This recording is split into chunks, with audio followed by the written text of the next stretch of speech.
Welcome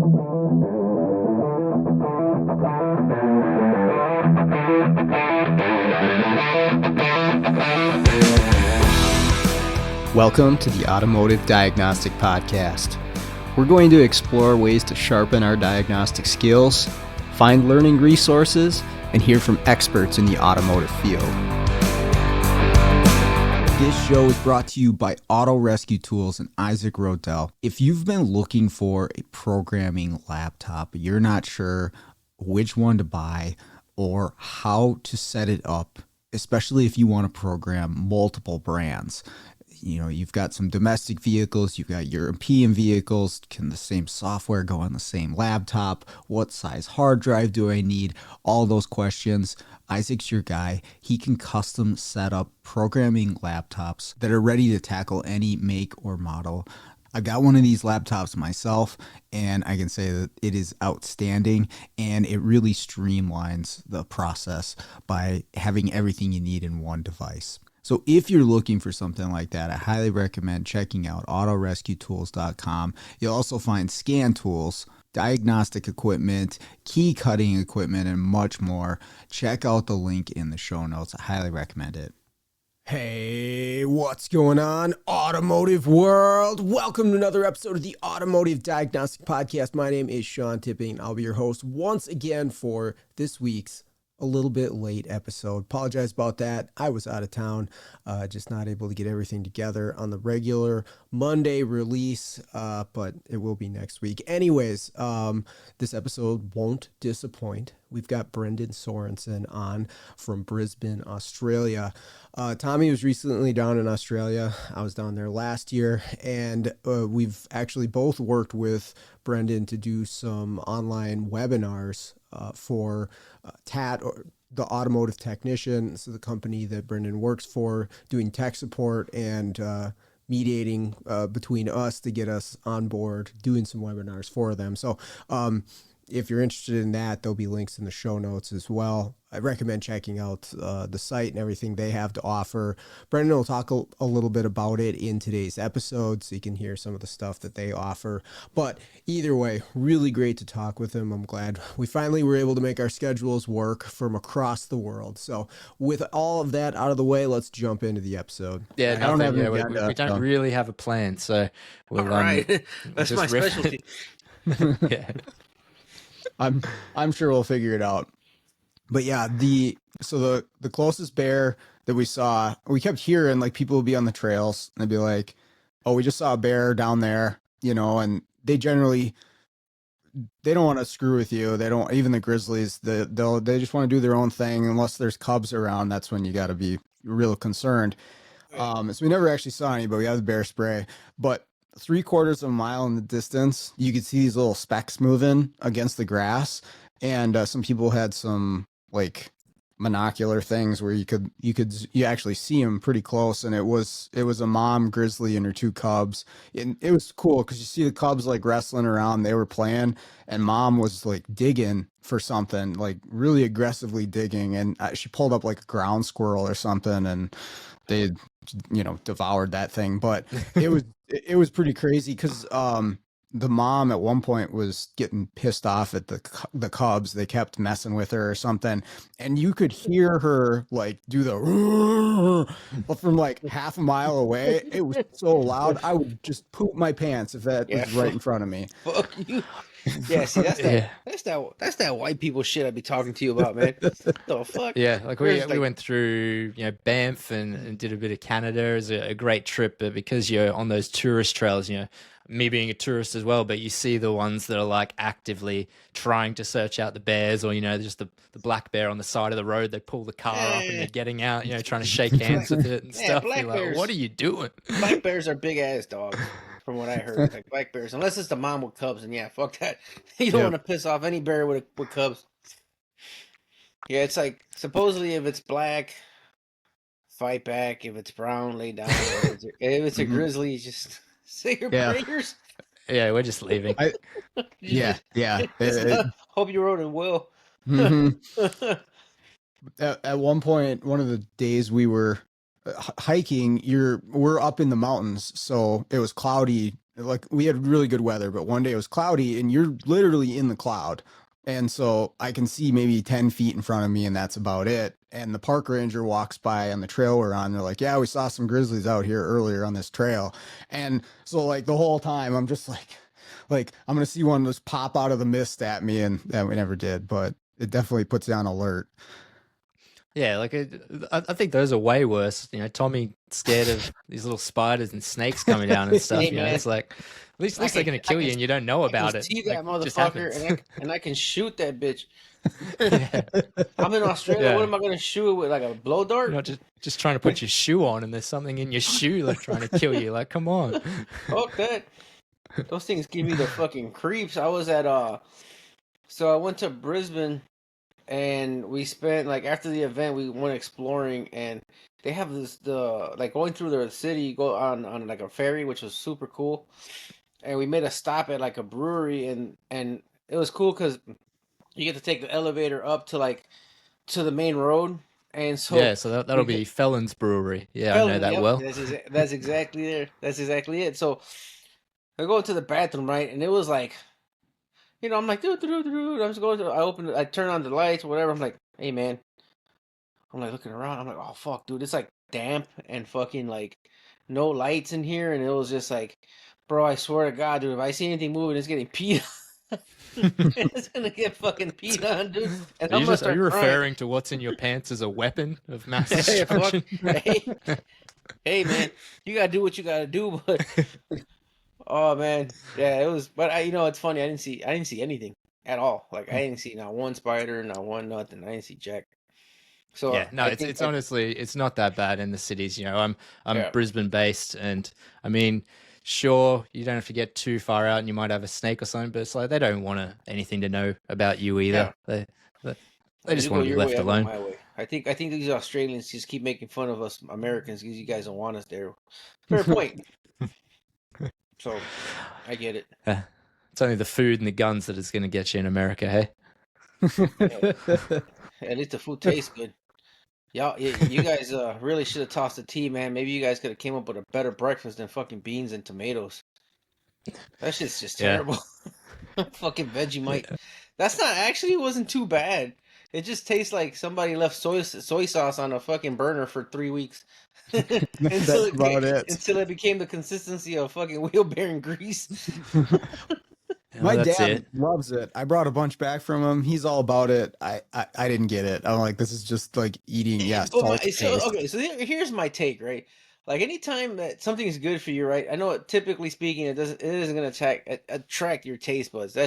Yeah, like That's a just common grapefruit or knowledge, right? But something. like, if you have to mix it with butter and ultra processed fucking bread, what the hell's the point of eating it? Yeah, it's not like your peanut butter that you're keeping next to Yeah, the bed, and exactly. yeah, you'll have a little bit of it every now and then. No, For what? it Like it needs has your vitamins. accompaniments. I'd rather just take some supplements than fucking eat fucking assembly lube. Keeps you Yeah, strong. yeah. Yeah. The breakfast was not good. I found some good ethnic food. That Turkish place, man. Yo, that was one of the best meals I've ever had. Period. Like even stateside. That Turkish restaurant over by the Riverwalk or the river Okay. area. I I don't suppose know. that's one thing we've got going for us. There's a lot of multiculturalism. So you get Oh man, when yeah. when there's Because Indian, I it's good Indian. When there's I Turkish, it's good I Turkish. said it before and I said it again, man. The damn British colonized the world. They sailed the seven seas to only season shit with salt and pepper. Like the fuck did you do with the rest of their spices and shit that you traded for? That you traded black people for?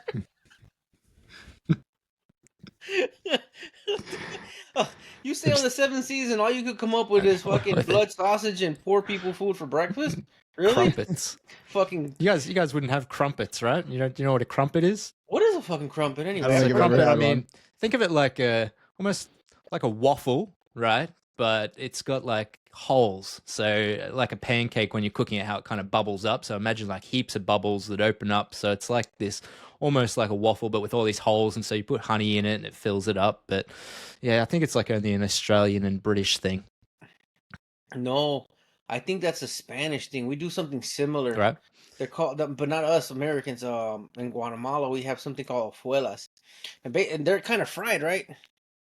Are they fried? Yeah, so yeah, I mean, Sort of. you'd never cook one. You buy them at the shop. I wouldn't have no Yeah, idea how no, they're my made. my grandma used to make those, and yeah, we used to eat them with honey. Yeah, Hold on, let me see. Crumpet. anything that can hold honey is generally good. Mm-hmm. It's just a device for Oh holding no, the these honey, things really. these things look like some dried out pancakes. Yeah, right. Yeah, It's a crumpet is bit a weird. small griddle bread. It has since become popular in Australia, Canada, New Zealand, and South Africa. Yeah, sounds about right. This is the type of stuff they put on pirate ships that didn't go bad. Last you 6 months on the ocean. Oh Lord, that looks terrible. Yeah, it's not the best. Well, I'm glad you survived it. You made it back. Yeah, did No, you it was guys get great. to hang out together when you were down there, Tommy? I Like was for pretty like busy that weekend, so I four sort of minutes at a caught him. time. Yeah, I sort of caught him as he was walking. I had like 4 sessions, I think I was running that weekend. Yeah, So I was in and out running training sessions, and then I remember we had a social event on a Saturday night, I think it was for Asden, and so yeah. that was good. We're all at a bar. You know, I didn't get the memo to dress up, so I'm the only one there wearing my work shirt. Everyone else is dressed I up to the wasn't dressed up nines. either. Yeah, right. You didn't get the memo either. And I remember, No, yeah, they were giving a little toast, and so they're calling out Keith and Brendan and humble Tommy's at the back there. And I remember just sort of giving him a tap on the back and be like, "What are you doing, Tommy? Like, get up there, as if you felt you didn't deserve it, but no, you did an awesome job, and you definitely held your own, if not more, against some of those big names." I don't know, man. I just um it's been embedded in me to stay humble or be humble. You know, like I just I don't know. I do it for the love of it, man. I don't do well, and it's probably one of my biggest weak points, honestly. That I am not a big self promoter. I may have a better business, or I may have a better name per se, but I don't know. I have a hard time with accolades and stuff, dude. I just enjoy what I do, man. After our so for those of you who don't know, I did Brandon asked me if we can do the, because I mean obviously like training events can be difficult to get to, so he asked me if I can do the TAT webinars for my module programming class that I taught in Australia, and of course I and it's a great opportunity, and also for more people to see my class, and I got emails and I got messages on Facebook thanking me that it was a great class, and I'm just like, man, I just enjoy what I do. I appreciate it, but I really just I try not to let things get to my head.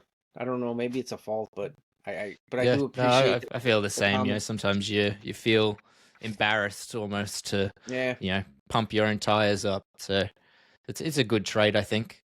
So every I now and think then, realizing how giving yourself a pat on the back's good as well. But I don't think there's any reason to wave it in people's faces. Yeah, yeah, I think like I it's said, better than the other direction, in my opinion. Being a little agreed. humble. Like I've been around people who like um have this aura of importance and prestige that probably not has not been like properly gained, and yeah, those type of personalities just they annoy the shit out of me, especially Well, when for you see them, one day like acting like they're better than everybody else, and then the next day they're messaging you like a side chick, hey Tommy, have you seen this? Yeah, I try this. Like I mean I always help people, but I'm just like, I should save these because one day I'm gonna use it against you. Like, oh, you remember that one time you asked me that dumbass question? Yeah, okay, don't forget. for me, it's I think it helps me keep an open mind on taking in new information and learning new stuff. Is just I am the same way. I'm a bad self promoter. I got kind of that imposter syndrome thing going. Yeah. Anytime I'm doing something, teaching, instructing, leading people, I'm like, oh, I don't know all this stuff that well. But it helps me keep an open mind to learning new things, taking suggestions from people, trying new stuff that I don't know at all. Like I still got a lot to learn, so I'd rather be in that position myself. Yeah, I agree. Like, that night was that night was it was pretty cool. That night where we were at the event, I just was enjoying myself watching what a beautiful view of the skyline, man. It's a I was absolutely floored with how beautiful Brisbane and Sydney are. Honestly, two beautiful cities, man. I can't wait to. I hope to get the opportunity to go back, and if I don't, then I'm gonna save my pennies and go back on my own because I had a Yeah, well, you could make the 2000 and I forget what year it is. We've got the Olympics coming to Brisbane. We'll have to look it up. But I mean, if you get training now, you might make it. I don't know what your discipline's going to be. Yeah, what's your the only event, Tommy? shit talking. I think it's 2032. I'm pretty sure. So I'll you've got to take run a up. I'll take a good silver medal in making people feel stupid as fuck.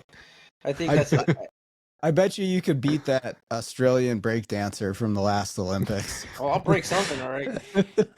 Yeah, she probably, she obviously made it on the news over there for you to see it. But yeah, she just got dragged through the mud for a long time over here. We're going, what is this that we sent over there too?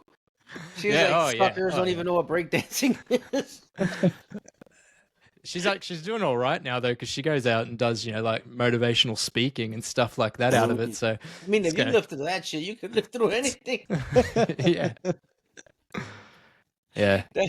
Hey, way to make fucking lemonade out of some damn lemons. Fuck, you gotta love it. Yeah. I don't remember any of the other breakdancers, so I guess there's something to that. You know what, man? You made a fucking good point. She's the only memorable she's one. probably gonna get a Nike sponsorship, and she's set. Holy shit! Well, so yeah, hopefully you guys came over, so hopefully I'll get over to there. I'd love to come to one of the big expos. Hopefully, maybe make it to TST next year. We'll see what we can put. I was listening to Clayton and Vasco that you had on recently. I know Clayton's been over and he hopes to again. So we might see if we can get a group together. We're hoping he makes it out to STX, man. So I'm hoping he's able to. That was it. It's STX, not TST. STX, I think I said, yeah. Yeah, STX. TST is like it's a smaller 1-day event in New York. STX is a big 3-day event, and it's going to be in DC, in the Opryland in DC, Washington DC. So Clayton's what we're going to do is, I think he's coming in to Chicago, and we're going to road trip it there. Oh, cool. Yeah, and then we're going to go shoot some guns. When is that? Next spring? No, it's next August, actually. Next August. Okay. I've yet to go to STX, so I wanted to last time. I just wasn't able to swing it. I have my life has been funny, and my very first training event that I taught was STX. It's just like, just like here. Pull that. Classes were small, so that was great. But it was a very interesting experience, and the Opryland in Nashville is, it's the Gaylord Hotel in DC, and in Nashville it's called the Gaylord Opryland. That has to be I think by far it's the biggest resort in the United States. It was 3,000 steps, or 2,000 something steps from my hotel room to the convention center floor. Oh wow. I was exhausted, dude. And one day I forgot something in my room. Oh man, so yeah, you guys, if you can make it for STX, let me know, man. We can coordinate something, and yeah, that'd be awesome to have you over. See what we can do. Yeah, I mean that's a bigger event for you to start at. That's but there's a lot of cool stuff like that I see you guys have got coming on. The little sessions that you can just get text to stand up and give input, whereas it sounds like you were doing something a bit more structured back then, but big event to start at. So yeah, so I actually now that I think about it, the first time I spoke at an event was at Vision, and that was me and you, Sean. Yep. Pedro, and who else? Bryn? Was it Bryn? No, was it Hans? No, who the fuck was it? I'm trying to think what the other person was. There was a fourth, right? There was.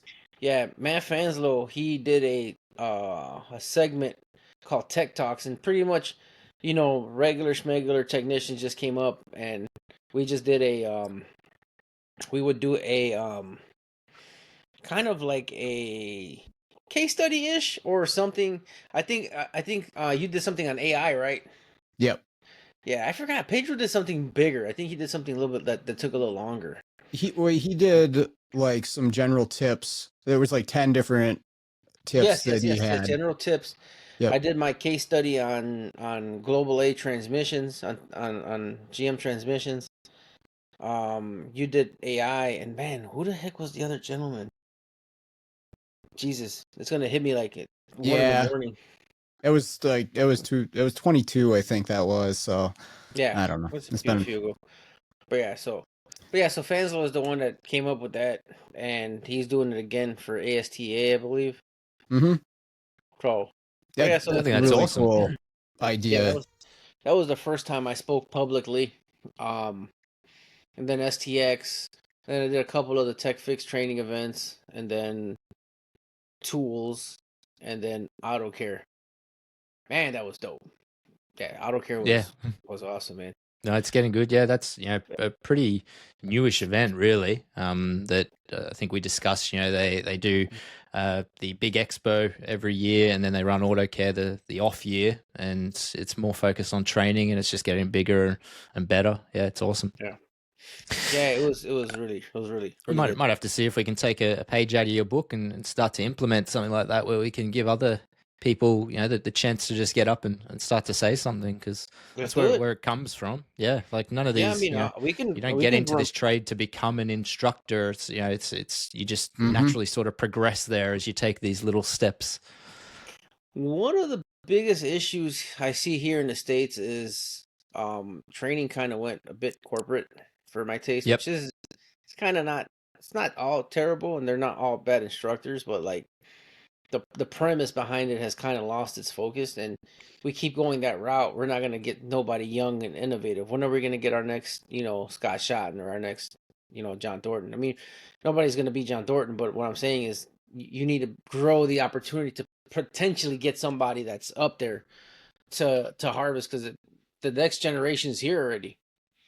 Most Yeah, of these it's gentlemen exactly are on where verge of I ended retirement. up. I just got thrown into it. Someone said, come do something, and I think they said, "Oh, do you want to get up and speak for 20 minutes about common rail diesel?" We're just getting a few people together at a shop, and I go, "Okay, sure." Don't know much about it, but I'll give it a go. And then I turn up, and he goes, "Okay, great. So we're going to break off into groups, and you're going to do an hour practical session with them as well." And I'm like, "Well, like, thanks for the heads up, So, but it was fine. Before you know it, you just get the scope out. You're like, okay, let's have a look at a few things, and yeah, it sort of naturally progressed from there. Where after you've dipped your toes, you're sort of like, okay, I didn't die. I came out of it, and it was actually pretty cool, and everyone appreciated it. So yeah, it's good. That's exactly it. Is like a half-hour session or whatever, like the tech talk. So like, just get you up there. You realize that, like, oh, okay, I made it. Like nobody threw anything at me. I didn't, completely biff this. I could actually do it, or maybe you are like, I didn't like that. That's not for me. But you didn't have to do, a 4 or an 8 hour class to figure that out. Yeah, all props to Matt. That was a great idea that he came up with.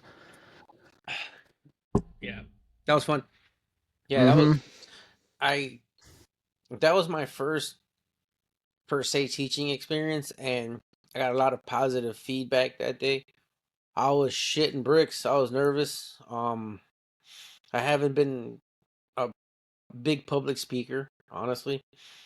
Um, but yeah, no, it feels now. It just feels good. I've had big classes. Um, so yeah, so I'm pretty thankful for all the opportunities, and I hope to be able to keep growing both here and if possible Australia, which is kind of odd because I assumed that because I like teaching stuff in Spanish that was gonna be my niche per se, but I got more traction in English. I'm totally surprised. I assumed it was gonna be Spanish. I was wrong. Just going to I be didn't an even want to teach in Australian English. superstar.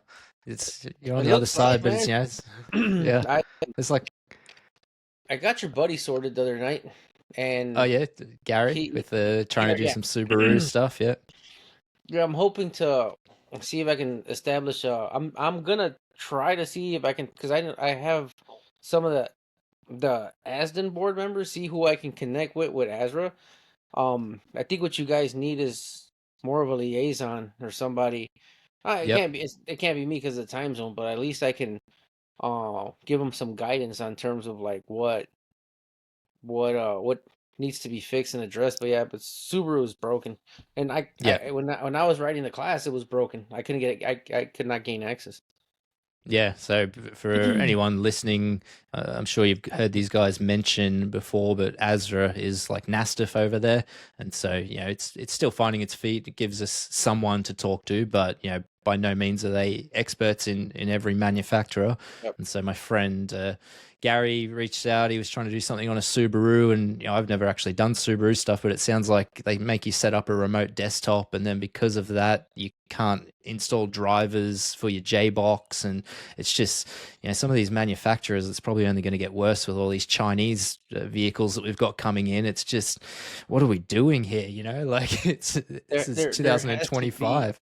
be the issue, respectfully, that I've seen is that basically the government said you got to do it, but they didn't tell them the parameters of how they got to Yeah. do it. Then that needs to be addressed, because at that point they're just like, well, fuck you, in a nutshell, right? Because that's just what Yeah. it is. Because we have, for example, like, it's not all peaches and sunshine over here either, but at least I don't need a login to buy the software or buy the tools. We just need logins for security information or security procedures.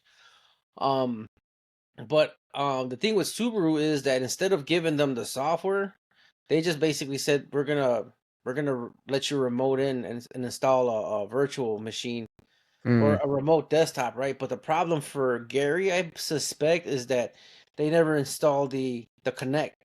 So yeah, correct. You're not gonna use you use your USB as like a port forwarding. So I think that's where the disconnect was. They never installed that software on this laptop. Because when I was there, they actually installed that software on my laptop, but it never program never launched. So it's kind of like, okay, but according to the gentleman I spoke to at the event, that they know there's an issue and they were fixing it. But I mean, the will just, it's never going to be there unless it's forced. Same as the United States.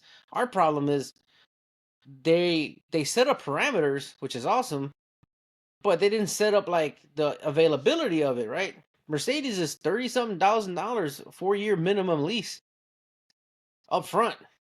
Like, who really has what type of small business has 30K sitting around? And it has to be a shop credit card. What if you're new? Yeah, You're you not can gonna have that 30 grand on one card. Yeah, like who's even gonna get a $30,000 credit card when your business is less than 4 years old? Not a lot of people. One, two, if you're on you have to have a dedicated hotspot for Sentry. If you share one and you're connected to an auto, they'll shut your shit down, Right. and you have a chance of losing your subscription. So then it's just like, but then you go to BMW and it's $40 a day. And the device is $800. So it's kind of like, well, which one is it? Like you go from one extreme to the other. So Yeah, it's wild, isn't it? The jump between some of these things. but Yeah. at least the structure, right? Like 2018 right to repair, all the manufacturers had to work with J, and for the most part, there are exceptions, it works fine. Like most of these 2018 and above work fine with J. Some of the older ones worked fine with J. It kind of started going that way, so the manufacturers started ramping their programs up and changing them a bit. But then at the same time, they gave us the finger, just GM, right? GM used to cost us what, $900, Sean, for the year For a year. for SPS, and then they just said, "F you, we're gonna roll everything and to add value," and then it was $4,500 for a whole year, Yeah. or $45 a pop. Kia Hyundai. What is theirs? Like 7,500 for those tablets if you want to get that Kia set up. Kia Hyundai used to be free. So what do you guys do with your business? Do you sit there at the end of the year and sort of see what you're seeing most of, and to try and weigh up, what am I going to yearly, or how do I budget this? I try to keep track. Like, we break it down in our accounting software of like, GM programming, Ford, whatever, so we can tally it up. But then if we're getting requests for stuff that we can't do, we keep track of it, and okay, we're getting more and more of these requests. It makes sense to buy this. But Yeah, there's a few. Mercedes is one. I don't have the factory tool. I don't have enough for it to make sense for me right now. Like those few jobs that I turned down, it's just what it is. If the demand ever gets there, we start getting enough volume, then I'll make that call. But yeah, we gotta try and see some ROI. I can't say I always do that with all my tools, but And it makes it super difficult for, these smaller operators. If you want to be a one-man band, how are you sustaining subscriptions? You sort of can't. You have to have staff to share it through, really. especially if you're not like just doing programming. That's one advantage that like my business has. That's primarily what we do is programming. If you're a repair shop and you're adding that on top of all your other hoists and air compressors and all that other stuff, that is a wild expense that you might use once every 3 months. Well, And then they wonder why people go pirate versions and stuff, It's, Well, I mean, I kind of got blessed to be able to. I got a lot of help sharing scripts for a while, but this last year, dude, all the manufacturers went to like double two factor, so it's kind of like we kind of just got, we couldn't share anything anymore. Like we had to go, everything legit, which to the point it's I get it, but it's just again like the unfairness is my problem, right? The unfairness of the D1s is my problem. The unfairness of price points. Like you go to rural America, the Chrysler's charging $150 to program anything. You don't need an ID. You don't need a D1. Dude, we have to pay what? It's $150 basically for the scripts and a flash token, right? But if you're doing a RFH hub, right, on a let's say a Jeep or something, then you don't need a flash token, but you need to buy the pin code. It's $30, and you have to fill out a D1 form. So in order to make it worth it, you gotta charge $350. But they can just at that point, it's probably cheaper for them to tow it to the dealer and have them do it if they're charging $150. I got dealer guys around me who moonlight after hours and go to shops and do programmings for $50, $80, and I can't compete, and I'm not going to. No, not for that. Yeah, it's difficult, but I mean, it's the world we're in. So, like always, we're navigating our way through somehow, some way. And I didn't even I realize suppose it's lots many... of sharing to help each other out, so you're not wasting your money on stuff you don't need. The worst part, the thing I feel bad about Australia is the service information. I don't know how you guys have been doing it, man. Your service information sucks. Yeah, so there's hopefully going to be some reform. So when we got this this law that was passed, that allowed us to get OE, they completely missed out a lot for data aggregators. So that's why we don't have all data over here. We have very limited. We listen to some of the stuff on this podcast, and it sounds like a wonderful dreamland. Look up there. This we're lucky if we get like an engine wiring diagram. There might be an ABS wiring diagram. No connector locations, all that kind of stuff. Obviously we can go in and get it OE now, but hopefully we'll get some reform happening in this next round where they're going to look to update the law and focus on data aggregators so that we can get more of that. Because, like we said, it does not make sense to be buying all these subscriptions to OE information for basic things. It's not like we're doing some in-depth diag. You just want to get some torque specs or something, right? I poured through man, what's the name of your most popular one? Probably would have been Autodata. That one, Autodata. And they're like, and even that, it's different to what they get in Europe. Yeah. And it's a big company, but what we get in Australia is not the same. Which is kind of like, it's kind of dumb to me that, at the end of the day, it's still a business that wants to provide information. So what's stopping them from actually providing good service information? Yeah, it's that's beyond my pay grade. These laws and whatnot. I imagine. Gotcha. That's where, luckily, with TAT, we're very different to that, where we don't get into wiring diagrams or actual OE information, because that's a whole minefield world of what you are allowed to do, what you're not allowed to do, redrawns and all that kind of thing. We're very different, where we're really about workshops sharing their knowledge together, and so it's a knowledge base that's built by everybody, and it's got nothing to do with the OEs really. So luckily I don't have to step into that world. Yeah, man. The TAT website is pretty sweet, man. It's impressive what they have. Yeah, just a couple of guys that got together, over a decade ago now, and decided, you know what, I'm sick of calling you to say, have you seen this before? So they started to go, okay, well, let's start to database this, just like we all do. A lot of us.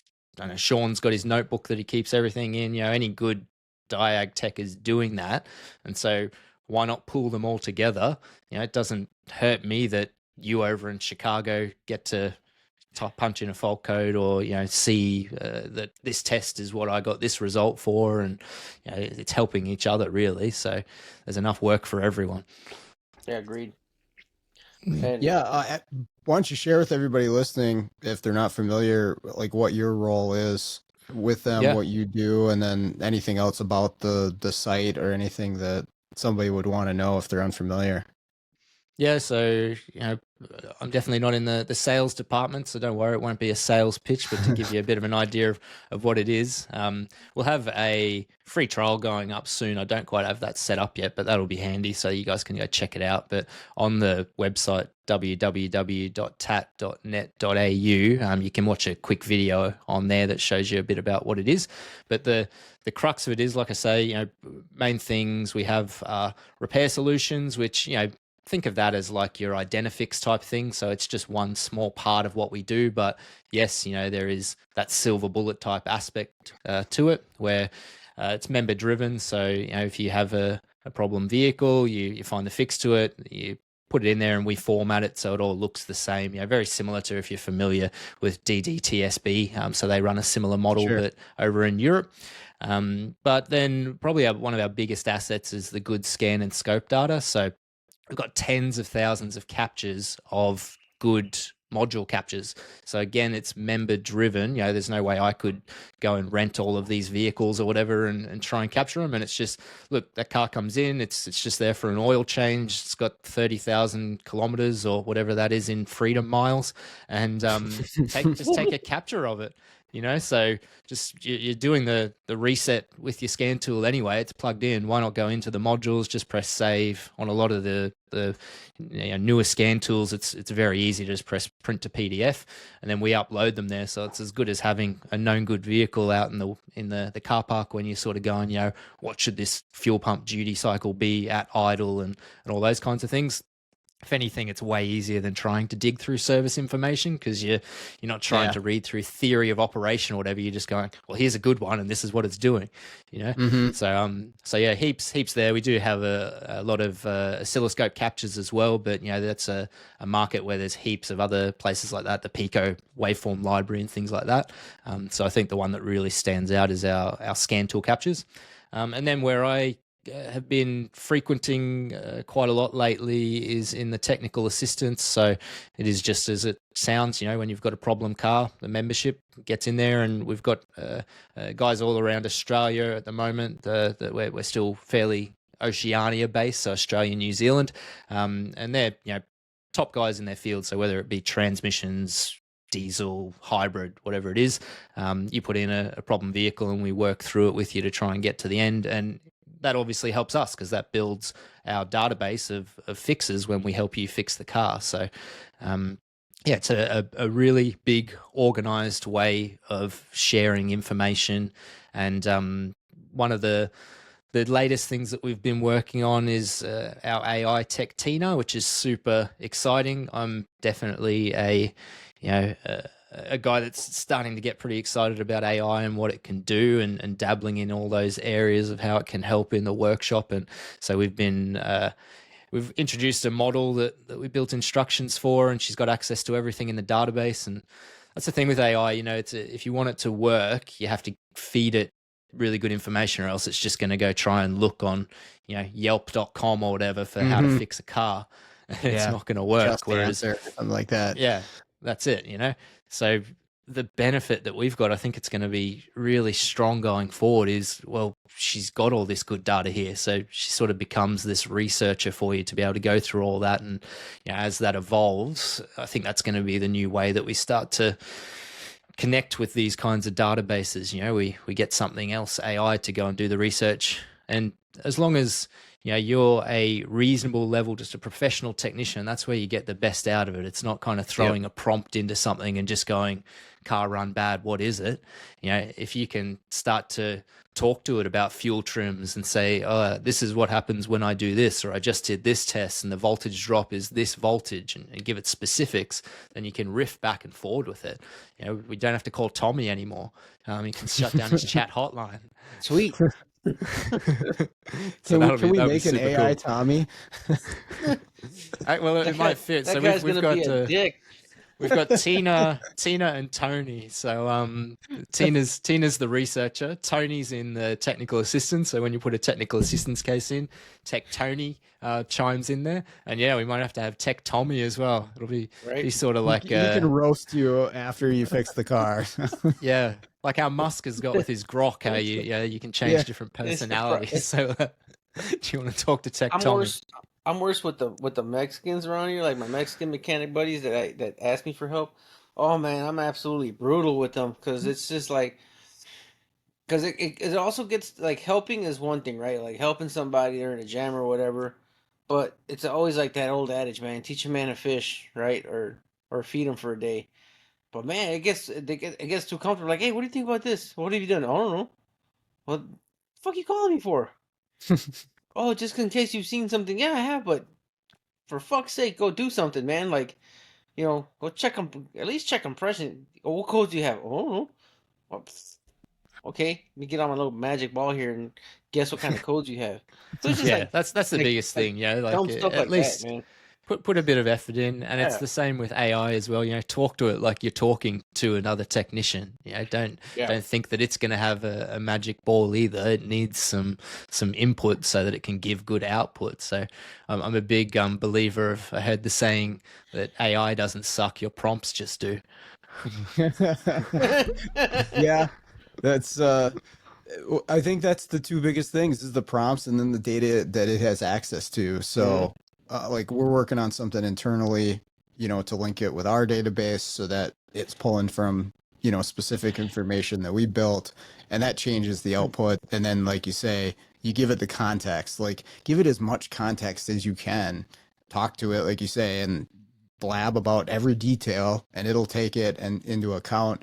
And then on top of that, like, I think we're in the best spot, like our generation, our age, because we've done this for so long without a tool like that. We've got experience, we've got the knowledge about this stuff. So then the stuff that it spits out, like, I feel like we're in a good position to call bullshit on some of the stuff. And that happens. Like sometimes you get something like, okay, that doesn't make any sense. But I don't know, maybe for somebody new, it's a little tougher because then they don't know, like, is this really the way I should go, testing this stuff, because you're relying on it too much. And I mean, I don't know, maybe that's what's going to happen with us too down the road too, is leaning on it too much, but it is a really helpful tool in the meantime. Yeah, the strongest. This episode is brought to you by L1 Automotive Training and Keith Perkins. If you're looking for education on module programming, J2534, EEPROM work, key and immobilizer, electrical diagnostics, or drivability diagnostics, Keith has a website, l1training.com, that's got over 60 hours of training videos on all those subjects and more. When I first started out doing mobile, I utilized Keith's videos on module programming in J2534 in order to get my head wrapped around what I would need for the tooling, the computers, the software setups, what kind of obstacles I would be up against when I'm out there programming modules on cars. And it was a huge benefit to me. And I continue to use the training videos that he has on his website. So I strongly recommend checking out l1training.com. The link is in the show notes. Meantime. Yeah, the strongest way that it works is when you've got a professional in that field working with it, like out of our field, because they're using AI in absolutely everything, every business now. They think it's the IT guys, so they've got IT and Bob sort of setting up these AI systems and agents and things, and that's not the way it works. Like, Bob in IT doesn't understand how that specific speciality of yours works. So if we can if we can harness what we already do know, and really you're just you're having someone there that you can talk back and forward with. And I find that that's the best thing about it is, you're getting that when you've been in a car for that 1 or 2 hours or whatever, and you start hitting that wall and you're going, what am I missing here? There's got to be something, and you're running out of ideas of what to do, sort of thing. Yep. That's when you sort of talk to it and you go, why didn't I even think of that? I'm not looking for an answer. I'm just looking for someone that can stir up my creative juices to go, okay, that's a good test plan. I should have thought of going down that path. Mm-hmm. Yeah, well, and that's the thing. You can say, hey, give me 10 things, on this situation that I haven't thought about doing. And you can be like, give me 10 more, give me 10 more. And it'll keep going. It'll keep going. It's, it's not going to tell you to fuck off like Tommy will if you call him too many times. So. Yeah, I did that once, man, because I was fucking hot, dude.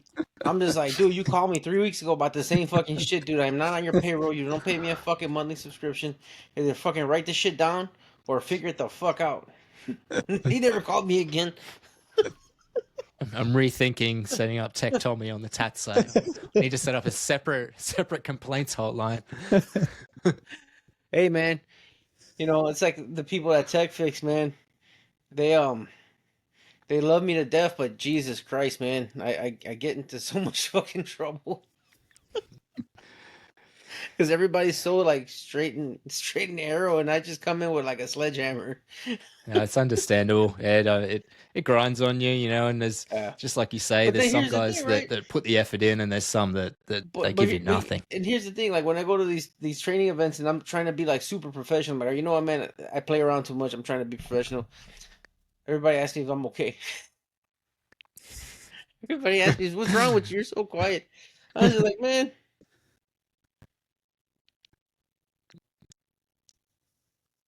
So, yeah. So obviously you tell them you're not okay.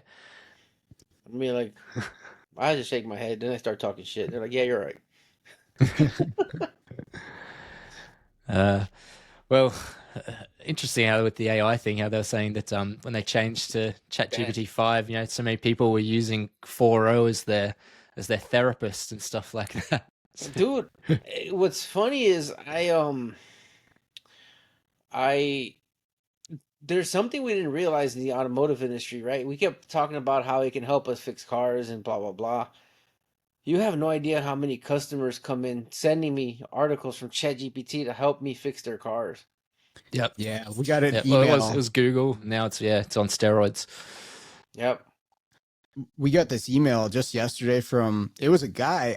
I thought it was from a repair shop because like it looked professional. It looked like somebody who knew what they were doing wrote this out as far as a request for their vehicle. So I call this number up. It's just Joe Schmo with his Cadillac Escalade. And I didn't like straight up ask him, but I don't know. I inferred it by talking to this guy. I'm like, this guy didn't write this email. Like, and it's detailed to his car. So it's not like he just copied it from Google. I'm like, this dude definitely wrote this up with ChatGPT based on what he had going on with his Escalade. And I was like, I had not seen that before. Yeah. Yeah. You're lucky it wasn't an AI phone agent that you're talking to as well. That's the next step. That's next. But yeah. a lady had given my guy a hard time over like the expectations of ChatGPT, like but you know what's funny is we made more money because I mean it's a all right, man. Let's just be realistic here. It's a Camry. I'm sorry, it was a Lexus Camry basically with a misfire. Single cylinder misfire. I don't care what type of scope genius you have, man. It's 90% probability the thing needs a coil. I'm sorry. And the Denso coils are so good, the 90% probability it'll need the other 3 within 1 month. They're so good that when one fails, they fail exactly after. Josh, like listen, like she's like, no, I want you to clean the throttle body first. He's like, okay, but just let know we'll perform that as maintenance, but that will probably not fix your problem. She's like, no, just do that. Okay, we did it. She took the car, calls back. She's like, no, it's not fixed. Okay, you guys, just change the spark plugs. We're like, ma'am, we really recommend diagnosing it because we're gonna pull this intake, and it was cylinder number 5. It's under the intake. She's like, no, I want you to pull the spark plugs. pull the spark plugs, and she's like, I want you to check and advise. And Josh is like, check them like he doesn't want to tell her like how do you want us to check these things, right? Because we're supposed to know how to check them, right? But like we just don't want to tell her, dude, you just need a fucking coil. We want her to pay us for us to tell her. So she keeps fighting this on us, right? So I tell Josh, you know what, man? Tell her we found all 3 back ones bad, right? And then let's put the back 3 coils in the front. And so we did that, right? Because we originally quoted her all 6 coils and all 6 spark plugs, and she was just like, no, no, no, that's way too much money, blah blah blah. No, this is the whole rigmarole. So we do that, right? And so we sell her 3 spark plugs, move the back coils to the front, and then but when the misfire changes, she's like, well, Josh is like, hey, good news, we diagnosed it for free. You need another coil. Do you still want to change all 3 of them? And she was like, no, just change the bad one. So she paid us to change the bad one, basically. So, like in the grand scheme of things, right? She thinks she saved money, but she really didn't, because now you have a potential 3 bad coils, waiting to go bad in the back. Yeah. Right. So like, those are the nuances that you're not gonna know about ChatGPT. That's more about building a relationship with your shop, right? Does your shop have your best interest in before its own profitability? And that's kind of where, like, I tend to like to shine a bit, because I tell my customers, we're saving your money here. Like, we're not charging you any more labor, but that next its neighbor is gonna go out, and when it does, you're gonna pay us to pull the platinum back up. But going back to it, ChatGPT is only a sum of its equations, right? Like, it's only going to spew out the answers that it knows. And so for people who have faith in it, right, now it's another disadvantage that we as technicians have, because now we have to listen to this nonsense. Yeah, it's good to be pre-armed with a little bit of information, but by no means does that mean that you're overriding professionals in that area. Like, I could go to the doctor and I could be more informed, or they're giving me something about my symptoms or a diagnosis, and it's great to be able to go, oh, I understand a bit more than they were just telling me, but I'm not going to decide that amputation is the right thing to do just based on what ChatGPT has told me. Like, you still need to leave the professionals do their job a little bit as well. Yeah.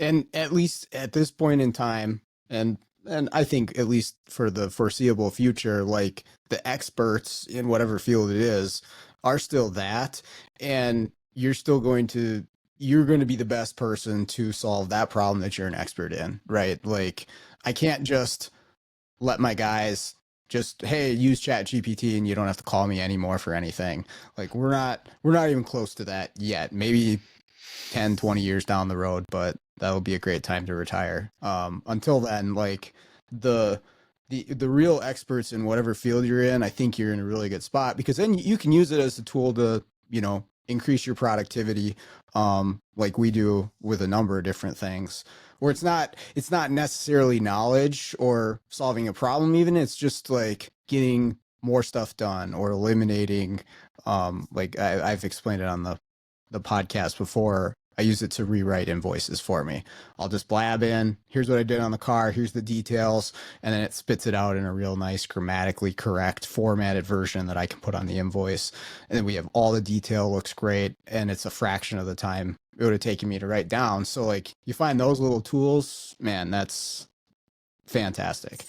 Yeah, and I mean, I'm probably single-handedly killing the planet with energy use and things like that, and data storage. But things that I've played around with, like just leaving it on recording mode, and I'm a big one for writing things down while I'm diagnosing. You always got to be writing down what that voltage was or whatever. You never know when it's going to help. But the game changer there of just leaving it recording, and you just talk to it and you go, okay, found this, and it's translating it. I'd hate to think, like, when that becomes mainstream and 1 billion people are doing that, like the amount of energy and data and stuff involved. But I mean, that's where we're heading, isn't it? Invest in data centers, that's for sure. But yeah, talking is the way to go. I mean, I've never been a real fast typer, but I think even if I was, like, just talking to it just seems to be the way to go, because I can just ramble on with detail and context, and it's not like too much. Like, I will bore you guys with the details of the car that I worked on, and you're just like, stop, I don't care anymore. But you can just feed all that in there, all the context you want, and it just makes for better output. Yeah, well, Makes sense. we're still useful. Well, still got some years left in us. Yeah, that's right. Yeah, a couple, especially like within our own generation. These punk ass kids growing up, I don't know. They're definitely going to be different.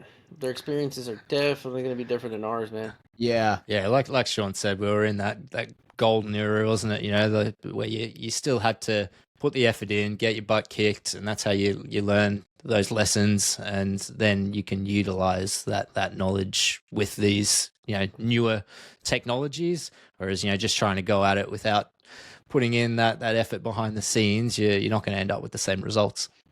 Yeah, that's a danger for sure for I mean, just young kids in general, but people coming into this field as a small, piece of that, where this starts being really helpful. I mean, I can't imagine how much easier my life would have been as a beginning tech if I would have had this in my pocket. Like, worlds different, just to point me in the right direction and get me knowledge on stuff.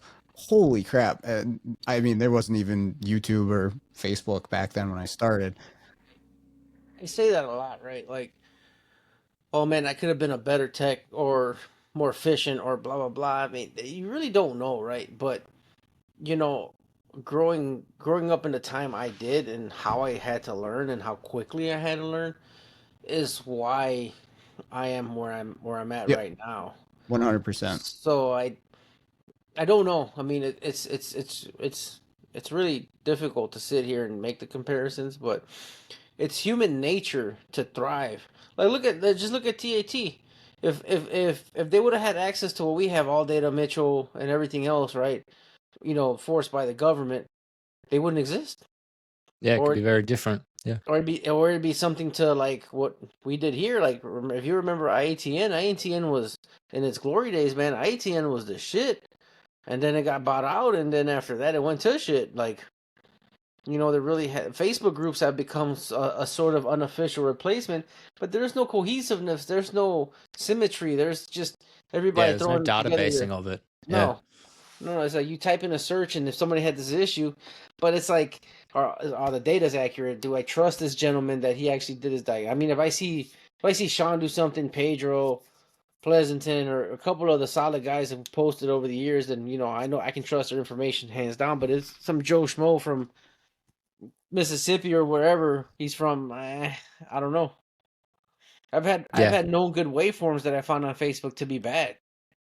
So I don't Yeah, know. right. That's annoying. Yeah, cam cranks where they got the VVT active and Especially stuff those. like this, and you're like, It's like, come dude, who on. taught you that they take a damn relative compression? Like, what the hell's wrong with you people? Was it a Yeah, well, spoon quality fed of one? data. That's the thing, and all That's these very. systems, they're only as good as the data that's going into them. So, Mm-hmm. yeah. Well, you've But done well staying awake. You were saying how hard a day you had, Tommy. So, you, you haven't passed out on us yet. I told you, man. I just work, man. Like I told you about doing the classes after DST. I don't care, man. If I gotta wake up another hour earlier, my name ain't Sean, man. I don't care. whatever, I'll be up to. I'll be texting you. What time is it there now? Is it the next day? So, no, we're 10:30 a.m. On Right. Wednesday, whereas Yeah. you're Wednesday afternoon. Is that correct? No, No, we're you're Tuesday. Tuesday Night. afternoon. Tuesday night. Yeah, Yep. Tuesday night. Yeah. I am in the future. Send me some lottery tickets, man. I can tell you, yeah, nothing's good happening tomorrow. Don't even bother waking up. All right, I'm staying home. Yo, Yeah. it's wild, man. It was the interesting part was coming back, man. Like getting Yeah. there, I was fine. Killer. And here's the thing. Here's the worst part for me, right? So I got stuck in LAX, but I didn't really realize this, right? But when I got stuck in LAX, I I had well, I went to the gym that day, right? So I wake up at 4 a.m. to go to the gym. So I got up at 4 a.m., went to the gym. I did my day completely. Got home a little early so I can pack or whatever. But we have been pretty prepped for this trip. My flight left 6:30 Central Time. We got to Los Angeles 4 hours later, so it's 8:30. Flight was supposed to leave like at 11 and some change.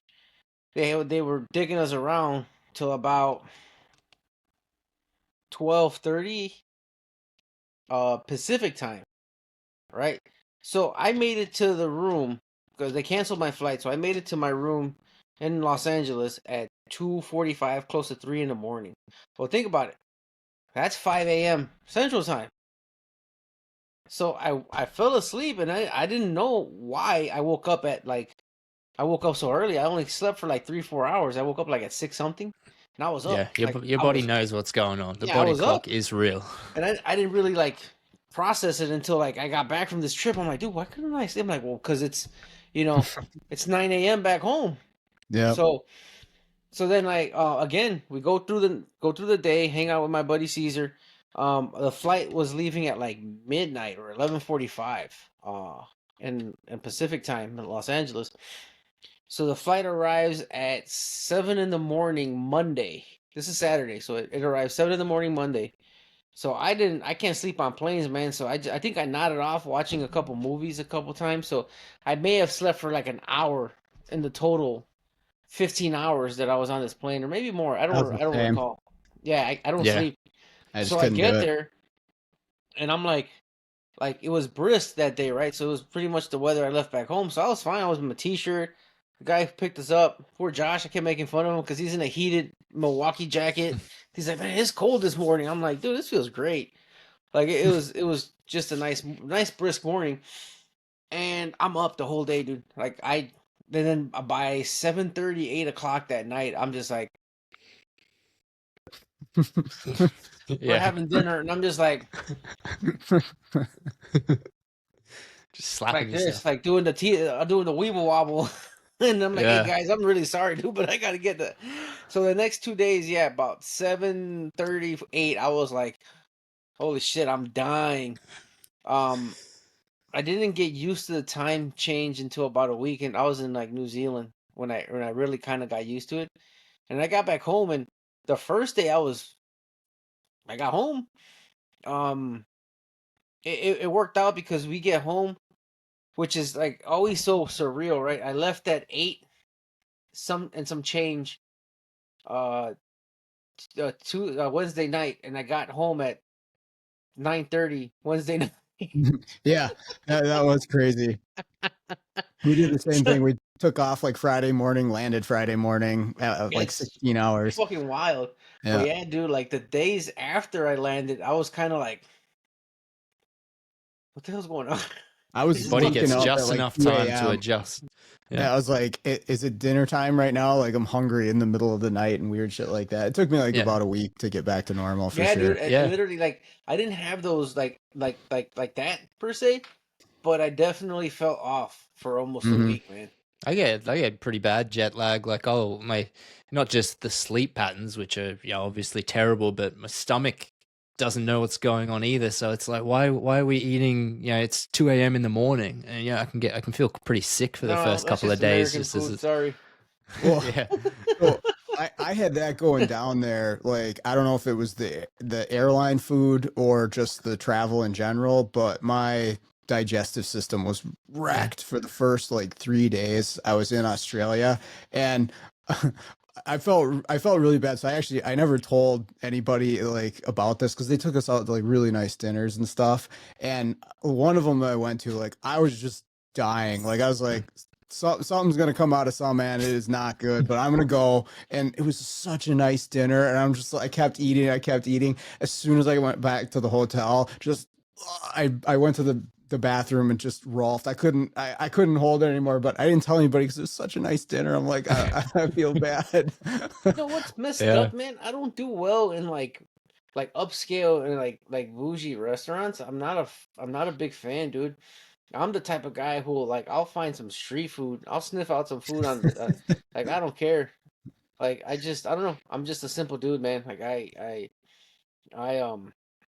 anytime like my cousins are they're college graduates from back home, so when they take me to Guatemala and they take me out, I'm just like, they'll take me to American chain joints. I'm just like, dude, it sucks back home. Just- What makes you think it's gonna be better here? Like, My You're just cousin's passing like, a guy on the street ble- trying ble- to grill some meat on a stick between I was just like, two yo, let's two eat right blocks here, of man. cement. And, Oh, yeah, this it's is good. dirty and you're gonna get sick. I'm just like, oh yeah, like you're not gonna get sick eating this bullshit ass Tony Romo fucking like just bullshit chain American spots is where they take me. And my cousin, man, bless his soul, dude. I know he tried, bro, but he took me to go eat Chicago style pizza in Guatemala, bro.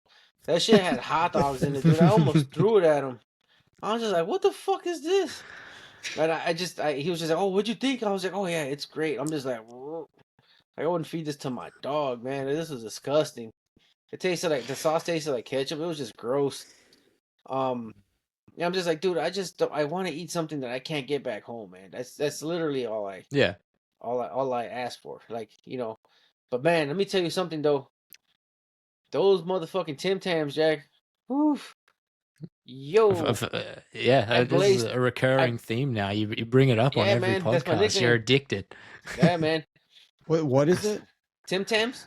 Tim Tams? They're I like might have little- that. Oh, you Little missed out. biscuits? Did you even come to Oh, Australia, man. Sean? So Scott Hicks was there via Top Don a couple weeks back, and I'm just like, dude, bring me back some Tim Tams. He's like, I'll pay you.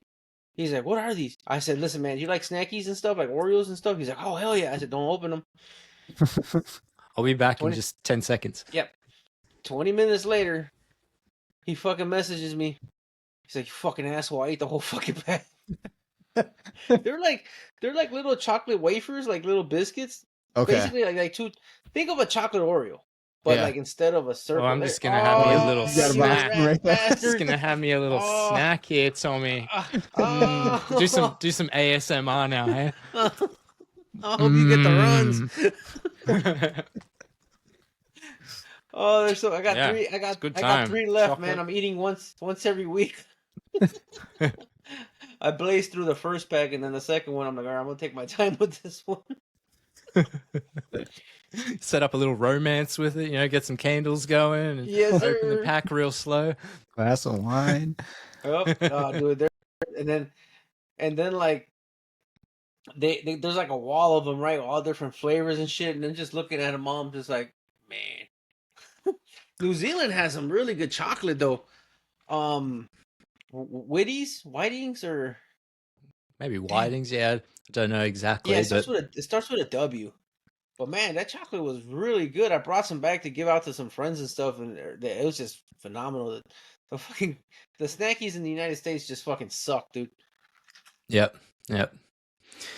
We'll bring you over a care package if we can get over next year. You'll know all the Australian guys at STX. If anyone sees someone sleeping, you know what's going on. I told Clayton for as much as because dude, they're expensive as shit here. I checked on Amazon and they want $25 a pop.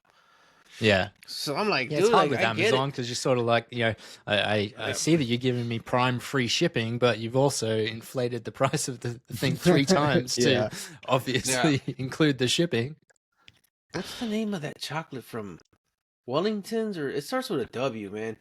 But I think I saw it in Australia, but I saw it more in New Zealand. Right. Well, I'm sure they got freaking tariffs on your chocolates too. If you're trying to get them Whittaker's. from... Oh yeah, Whittaker's. Yeah, I know them. Yeah.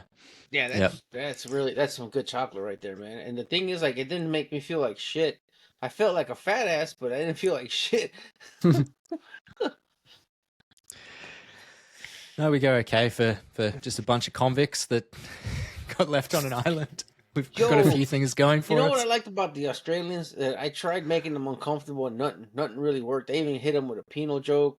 I said a couple dumb stuff, and That's it. Is that all you got? Yeah. No, that's the main thing. We're sort of known for pretty easygoing, like taking the piss out of each other. Just giving elbow jabs all the time, and it's what keeps us going. I still think Mike set me up, though, man. He really did. He That might the as well state of put origin. me. Yeah, he might as well have put me in fucking New York with a Red Sox jersey on. Oh yeah. Like that's the equivalent of what they fucking did to us. And the fucking people yelling at us, and I'm just like, what the fuck are they talking about? Is that for got to- the football or is it a rugby game? The rugby game. 'Cause I got to go to the Red Sox game when I was over there. So we went to the last time went to the States was Boston, and went to Craig Van Battenberg at the ACDC Oh, nice. hybrid training center. Which that's we finally got to, because he's a little bit out. He's an hour and a half or so out of Boston, at Worcester, and Yeah. we didn't. I went over one time before, and it was just in and out, because we had to get back to make things work back here in Australia. So I went to Boston. Not really, I sort of got there, got on a train, went out to Worcester. But this time I got to go into the city, got to get a Red Sox game. It was interesting. Yeah, it's a good game. I've never seen baseball, but we thought we were absolutely done. It was like four home runs down, and then before you know it, someone hits and there's bases loaded, and you're like, we're back in this. It's good to go again. It's not sort of like soccer where you're 3 down. You're like, why are we still here? There's no way we're getting 3 goals. Yeah, baseball is an interesting sport. That's actually the first time I saw a rugby match ever. I've heard about it. I just never had an interest in it. Yeah. I've never been to a game, but I don't. Yeah, we went I don't know that it's played around here unless it's some guys out in a field, maybe just messing around. What is it? What's funny is that it's fucking popular here, man. The wife was thinking about going to see what's the name of these the All Blacks. They're playing here against Ireland. Yep. And, so that's rugby union, which is slightly different to the rugby league that you saw. But isn't that isn't that the countries though? Yeah. So, no, rugby union can be played just at club level. It's a similar game, but some pretty fundamental differences. Really? That could make it not as you're not allowed to pass it forward and put big shoulder pads on like what you guys are calling football. But you still have some of the fundamentals, but completely different game. If you came down here and just called them both rugby, people would be going, what are you talking about? Like rugby union and rugby league are 2 different sports. But the All Blacks, that's an awesome spectacle to see. I thought the All Blacks was a nickname for the New Zealand national team. Yeah, New Zealand national rugby union team. Whereas the Australian one is the Wallabies. I heard they suck. Yeah, the Wallabies they have ups and downs. So it'll be it's like the cricket team as well. They're either world champions or they're absolutely stinking. You're like, can we just get some consistency? I tried watching cricket one time, and it was just like I felt like I was watching somebody write Chinese, dude. I didn't understand shit. Like there was nothing about that game that interested me at all. There's a bunch of guys who play cricket in there's a baseball field near where my girlfriend lives, and I've watched it, and I was like, I've never played it. I don't know anything about it. I'm like trying to figure out what they're doing, and I'm like, I don't get it. Yeah. So rugby was interesting for me, because I played football. Just regular, like playing with friends or playing high school ball or whatever. So what's funny is like the amount of people who in Australia were just like, oh yeah, rugby is like 10 times harder. Unless I don't understand the game, I think it is physically harder for sure. There's no denying it, but I don't know if there's a lot more. I don't understand the strategy of it to say that, the objective, right? Because obviously the objectives are similar, but what I'm saying is that American football needs to be more coordinated within the team because there's so much strategy in it. Yeah, so that's kind of where I'm just like, well, it's not as physically hard, but it doesn't make it easier or harder per se. It's just depending on what you're good at, right? Reading plays and reading defenses. Rugby to me I never played it, so I don't. So for me, it just kind of seemed like you were just trying to ram this ball down the field. Yeah, that's it. Yeah, a little bit. Like obviously, when you get into the nuances of it, there's a lot of strategy there. But I completely get what you're saying. It's kind of, if you're the tougher person and you run through, you're going to get there. Whereas with what we tend to call your NFL over here gridiron, American football. It blows my mind the amount of memorized plays that go into that, and I don't know how they do it these days, but you see them, it's all written down on their arm, or they got the earpiece into the coach and stuff like that, and it just seems wow, this is like more of a choreographed dance. Yeah. And also like the amount of like, again, like the hits, I don't know, man. Like I might get a lot of shit for this, dude. But some of these football hits, dude, they're a lot harder than the rugby ones because these guys get cracked. And rugby seemed to be like you're aiming at it, like again, because I'm not saying that it's difficult. I just never played it to tell you. But looking at it, right, like you're kind of just you're getting tackled, right? Yeah, Kind of and like both players are kind of prepared for the collision. Whereas, correct, yeah. if you're So getting and sacked as a quarterback and you're not even yeah, looking, you and don't know this, where it's fucking yeah, coming, man. So it's yeah, like it's kind of like one of those where just like I don't think one is. I think they all have their strengths and weaknesses, but definitely, man, running into some big ass Samoan dude with no helmet is not fucking my idea of fucking fun. Well, That's for fucking sure. that was the thing, and we were watching some of it on TV while we were there, and like they don't have much for pads and protection on in that No, yeah, I game, got right? shit. That was the part that got me is I'm like they're just going for it with no no padding of any sort. That to me was like that's crazy. Like your career length in that sport must be a few years at best. yeah. And then there's all these guys that are playing in the amateur leagues on the weekend. Like that's the last thing I could think of wanting to do after Yeah. working on cars all week, and then being like, you know what, like let's just go out and just run Right. it 200 Yeah. kilogram men. Yeah. I play rec hockey and like all the pads, helmets, and we don't check. Like it's a non-checking league, but that's because like, yeah, I have to Sissies. go to work the next day. Yeah. You know who I make fun of all the time? The Mexicans around here. They play full contact soccer here, right? And even though like it's not like you're not tackling, right, but you're still sort of tackling Yeah. and dribbling, right? Like so. Yeah, you're still tearing ACL that Yeah, way for dude. So sure. it's just like, bro, what the fuck are you doing? He's like, oh, just like playing. I'm just like, That's for don't when you you're like fucking work 21 tomorrow? years old. Yeah, dude, you're 40 years old, man. Like you're gonna fuck your shit up, dude, and they're Yep. gonna blow out your kneecap for what? A cheap plastic trophy at the end of the year? Mm-hmm. Paul Dan is into his hockey as well. He was playing in a rec league. Yep. We'll have to set up like a technician all-star game, right? Yeah, we always said we were gonna try to and do team that. Danner. Shit, I'm gonna be team fucking not even a referee. I'm gonna be the fucking sportscaster. We'll put you in a Yeah, suit and you can be the mascot. Look at I can do that too.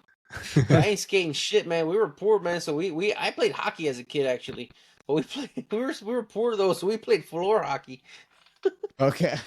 Well, like we played boot hockey, early on before we couldn't afford all the skates and stuff like that. So you're just literally running on the ice chasing the friggin' ball. It's ridiculous. Yeah, no, we were just in the fucking gym with fucking hockey nets and just in sneakers and shit. But bro, those Sure. fucking pucks still fucking hurt. Yeah, I was they goalie. do. That shit fucking hurts. Pucks are through pads. If you don't have pads, Oh yeah, dude, no that thanks. shit fucking man. Getting cracked with a fucking hockey puck, like especially like in this area. Yeah. And then I would just so happen there's like always like this little spots and stuff that you don't get Yep. protected on. Bro, that I religiously used to get hit like right here, like I got hit in my armpit one time, dude. I thought I was dying. That shit fucking hurt. The worst is the puck always finds that little spot. There's like a little bit on your ankle where your skate doesn't quite come up and your shin guard isn't quite there. Yep. And I got cracked a couple times right there. I thought I Oh, broke dude. my ankle one time. It sucks. Yeah, Just, it like fucking blown hurts. up and purple. I fucking played forward. Was it forward? Is it? Yeah, I think I was forward. One time to fill in, and I got hit, but like in my Achilles, like the end of it, like right there, Oof. like oh, Ouch. dude. I was just like, you know what, man? I don't get paid enough to be playing this bullshit, man. This shit fucking hurt. Yeah, we're too old for that kind of stuff now. Oh, Yeah. no, yeah, no, recovery is Mhm. a long No. time. It's No, all I I'm can not. do to stop from hurting, just living my normal life. So Yeah, right. Yeah, so watching rugby. So if the next time I go out there, I really want to check out Gold Coast. Yep. I want to check out Gold Coast, and we watch. Who do we watch? And another. I would like to watch another league game. Not a league game. It's rugby league, right? So we watched the rugby league. Brisbane Broncos Yep. versus, man, fuck, who the hell did we watch? One of those teams from like the middle of Australia. I forgot the name of it. I gotta look it back Prob- up. But yeah, so you that's all watch. right. Well, That was a beautiful stadium, man. Holy shit, that was a nice stadium. yeah, Brisbane's pretty good. We were lucky. So in Queensland, Brisbane, that's where I'm from, and rugby league was predominantly a New South Wales sport. So that's the state below us. So while they would have a team like every few kilometers, we just had Brisbane Broncos. So like all the resources of the city got thrown into it, and so it was really good. Yeah, don't they have like 3 teams or 4 teams? Yeah, Like we got that? a few Queensland teams now, Oh, nice. because of the success. Gold Coast is still a good place to go. It's the best equivalent is it's like Miami, Miami, so that's kind of our Miami. But Yeah. it's with So that touristy. comes the fact that it's The on tourist trap. a little Yeah, bit of a decline, I'd say, but it's still amazing to go to. It's just compared to what it was, that's what happens, isn't it? yeah, but like what is it? Tourists or foreigners or? Yeah, tourists, and then crime comes in, all that kind of stuff. It's from What's funny is I didn't see anything, or I never felt. So no, I'm in it's not, Chicago, it's man. not, So, it's so not risky, I never felt but unsafe either in Brisbane or Well, Sydney. But you're from Chicago. You're I gonna feel will. safe That's everywhere. how I know. That's how I know where someplace ain't safe, though, sir. yeah, hood over here just means like Starbucks isn't close by. Nah, I thought you guys don't have Starbucks. Yeah, we got Starbucks over here. Didn't Yeah, they close we down because it's dirt don't have coffee like or Tom some shit? Hortons and a few of those ones, but Oh. I'm sure Starbucks is still here. I don't really go to it, but Yeah, but Auckland, man, I hope you don't have any fans in New Zealand, but Auckland just did not feel nice to me, man. Like Auckland yeah, didn't just feel. Auckland's like more of a city centre, I'd say. So yeah, I know you steered away from heading south in New Zealand because you didn't want to get cold, but for me, that's where it's like it's really nicer. Yeah, it's interesting because I've been to Scandinavia and I've been to New Zealand, and they're like the similar area on opposite poles of the world. So like for us as Australians, like you could fly that far and go to like Finland, or you could like go a few hours and go to the south of New Zealand, and it's really similar terrain. And I will never go back in the winter to New Zealand, though, man. All my plans were busted for the shit weather, and like it just didn't. There was nothing that I saw there that I was just like, oh man, except for like the Lord of the Rings stuff that I was really looking forward to see. But just the weather, man. We went up north, man, and it's beautiful, but just the weather just did not help at all the entire week. I could do it for anywhere, I suppose. So I'll stick up for our New Zealand members at TAT, and it's not all bad. No. I'm just saying I would go back in the winter. Like I didn't get anything. I didn't get to really do anything, honestly. Yeah. Come here in June, not January. If you come here in January, you'll hate it. Yeah. Where? That's it. And then you're just talking about how terrible a place it is the whole time. It's like, you came at the wrong time. Yeah, but you Minnesotans are some weirdos because you talk about how rugged and rough you guys are, but everybody and everywhere there's heated everything. Fucking heated garages, heated fucking car parks, heated walkways. Jacket. Yeah, everything. Like you guys are just a bunch of punks, man. You just talk all that shit. It's just a facade. They're sitting inside, warm as, drinking cocoa. Yep. Hey, when we went up to the top of the mountain, there's a melting glacier, and I jumped in the water. So that thank you. After you do that, you let me know. First of all, I'm not walking up any fucking mountain, dude. You got me fucked up. Like I said, dude, my idea of our ideas of vacations are fucking totally different, dude. I don't want to do shit. I don't even want to have my phone on. Matter of fact, dude, I just leave it in my hotel room and I just want to go post up, get some badass food, just do this. That was the best part, is there was zero reception if you were in the park. Dude. Like nothing. Like, I loved it. It was great. That was like the true highlight of my Australian trip, dude, because every event that I've gone to, I have to consistently check my phone for like a phone call or whatever. Everybody's sleeping. Yep. So it was just like, dude, the amount of peace that I got, like, the reason, like, I know the wife would not. I want to go back to New Zealand. It just has to be in summer. It has to be in the summer. Like, I want to go exploring in the summer. We were in Bay of Islands We rented an Airbnb with a view of the bay, and we didn't see shit. I like little hours at a time, and then it was windy and cold and rainy. But I was just inside the Airbnb with my legs up, just watching Netflix. Honestly, that's what I did all day. We bought food and we just, we just chilled. And she's like, "We should be hiking. We should be this. We should be that." I'm just like, I don't want to hike when it's nice. I ain't fucking hiking in this shit. Crazy as hell. Yeah, it's hard when you're on vacation, is where you like force yourself to do something, and you're like, "This is terrible. I feel like what am I doing?" Anything. And she's like, "How are you so happy?" I'm just like, "You hear this?" She's like, "No, fucking exactly. Fuck this phone. Fuck the world. I just want to like decompress, dude. I just want to sit here and just enjoy. Like just breathe in." I said, "It's what it is, man." Like, Yep, you gotta do that. Gotta do it. Yeah, no, I'm beyond blessed, and I'm totally grateful for everything. But it gets overwhelming. Mm-hmm. Yeah, it's hard running the shop, and you had your guy away today, and music's still got to happen, doesn't it? Got to keep the wheels turning. Yesterday with him, and it was just me and my nephew and my manager, but we still banged it out. We had a great day, but I am beat.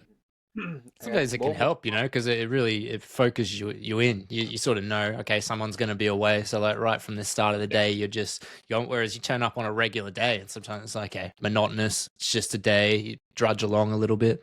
Mm-hmm. I think that's what me and Sean enjoy about this industry, man. Because not even two repairs are the same. Like it's just you're never bored. No, never. You might be it's always stressed out. You feel like you go through those highs and lows. Sometimes you're sort of like, man, I'm so sick of coils, and you're just sort of waiting, like something's coming, and then it does, and then 3 of them come at the same time, and why would anyone do this job? Like, this is a ridiculous profession. Like, and then you go back down to the low where you're like, oh, I'm bored. Like, throw something at me. What do you do in your workshop, Brendan? Like, what is your position there? So I'm in a pretty odd transition state at the moment. So for 20 years, I was at the family workshop, and it's a general workshop. So we do mainly Asian, is pretty much what a lot of workshops do around Australia. So when you say domestic for us, like, well, yes, I heard you discuss it with Clayton and Vasco. We've got Holden, GM, and Ford, which are similar, but yeah, we see a lot of Asian around my area and a lot. So we were an all makes, all models.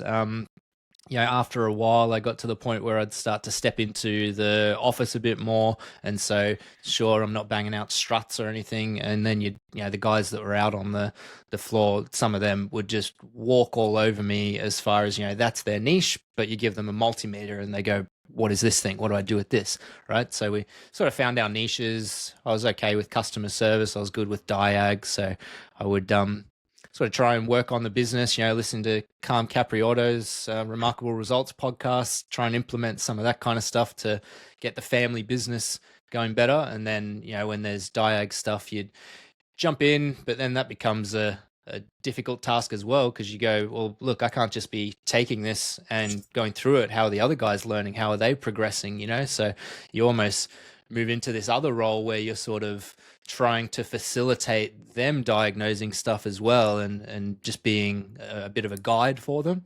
And so that's where now as I moved into TAT over the last, it's been 5 years or so now, I started in the technical assistance area as just a regular member, and I would just jump in like some members do, and I'd be helping out where I could.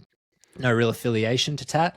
And then through, a few mentors that I'll throw some names out that are, similar to the Harvey Chans and stuff of the US, but there's Morris Donovan got me involved with TAT. He was just another member and said, look, you should start coming to some training and things like that. And as I got more and more involved and, started doing YouTube videos for the family workshop and stuff like that, they sort of saw that I could bring a little bit of that. And fast forward, I'm now one of the 4 directors at TAT, and spend a lot of my time putting together training courses or helping in technical assistance, which is similar to the role in the workshop where you're trying to guide someone through a diagnostic. You're not just there to throw silver bullets at them.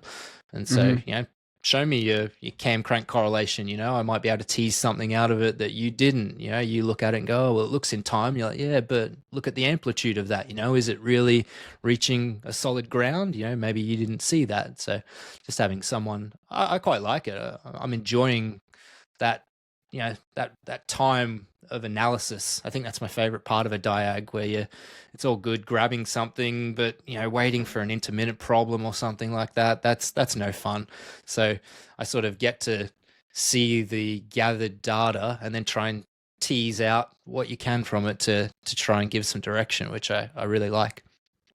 Yeah, it's a whole nother animal trying to figure this stuff out remotely. I'm doing that on a very small scale within my business when I'm trying to help out the other guys and I'm not there. It's like, how much can I get when I'm not at the car? And like, sometimes there's like the disconnect of, I can't see that they don't have the ground for their scope or their meter connected correctly. And so the information they're feeding me is, wrong, or just stuff like that. Or like they didn't hit the button on the ammeter correctly or whatever. And it's amazing looking at like a scan tool recording and the difference of like, you took it, you were in the seat, you sort of knew that at that point it gave like a little stutter or something. Whereas you look at it on a graph and you're like, that's different. It's different. Yep.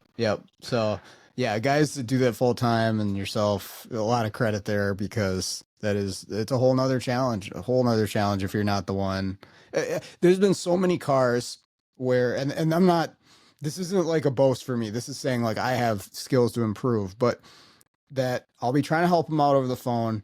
We reach what we can do. Like, okay, just move on. And then I'll come to the car and I'll figure it out like relatively quickly. And again, not because I'm so much better, but it's like those things that I notice when I'm on the car, I can't see away from the car. And I'm like trying to build that skill set to, it's like AI. Like I got to prompt them with the right prompt. Like it's my prompts that suck with them. So I got to figure that out to get more info.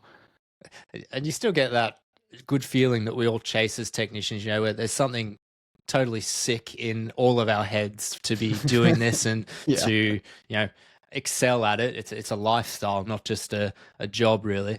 And, we're chasing that high of when you fix that problem car, you go, yeah, I nailed that one. And so I still get to have that when there's quirky things and, get to the bottom of it and you're just like, and it doesn't even have to be a big one. Like a recent one I had was some Nissan, and it was what was it doing? It was not accelerating at all, so it was not accepting any throttle response. It would runs beautifully, just no throttle response. And he's giving me scan data, and we're looking at it, and it's like, okay, here's your throttle. Or your accelerator, your APP, and that's going up. Your load isn't going up, and the commanded throttle's not going up. The thing's not bringing up any warning lights or anything. It's not, forcing torque limitation.